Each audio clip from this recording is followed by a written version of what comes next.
বিধায়কের হাতের লেখার নমুনা নেবে সিআইডি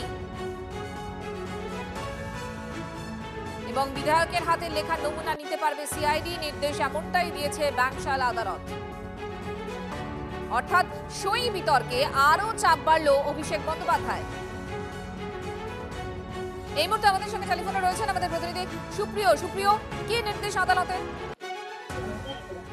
দেখো, গতকালই সিআইডির তরফ থেকে আদালতে আবেদন জানানো হয়েছিল এবং সেই আবেদন ইতিমধ্যেই মঞ্জুর হয়েছে। এমনটাই কিন্তু আমরা জানতে পারছি যে বিধানসভার যে সই কেলেঙ্কারি বা যে সইকাণ্ড, সেই সই কেলেঙ্কারির তদন্তে 3 বিধায়ক বাহারুল ইসলাম, অন্যদিকে শুভাশিস দাস এবং তার পাশাপাশি আরো এক বিধায়ক যেটা আমরা জানতে পারছি অরূপ রায়, এই 3 জনের হ্যান্ড রাইটিং অর্থাৎ হাতের লেখার নমুনা সংগ্রহ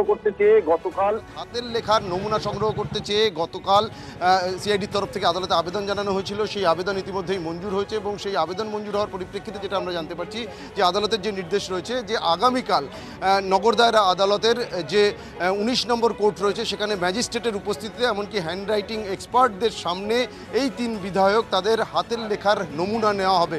এমনকি তারা যাতে সশরীরে এসে উপস্থিত হন সেই মর্মে কিন্তু সিআইডির তরফ থেকে এই 3 বিধায়কের কাছে নোটিশ পাঠানো হচ্ছে, এমনটাও আমরা সূত্র মারফত জানতে পারছি। অর্থাৎ সব ঠিক থাকলে আগামীকাল এই 3 বিধায়ক তাদের হাতের লেখার যে নমুনা এই সই কেলেঙ্কারির তদন্তে সেই নমুনা তারা সশরীরে আদালতে এসে ম্যাজিস্ট্রেটের সামনে তারা দেবেন, এমনটাই কিন্তু জানা যাচ্ছে এবং সেই মর্মে আদালত বিধানসভায় সই জালিয়াতি কাণ্ডে তৃণমূল বিধায়কদের হাতের লেখা নমুনা সংগ্রহ এবং কালই বিচার ভবনে বিচারকের সামনে সংগ্রহ করা হবে 3 বিধায়কের হাতের লেখার নমুনা। এই 3 বিধায়ক হলেন বাহারুল ইসলাম, অরূপ রায়, শুভাশিস দাস।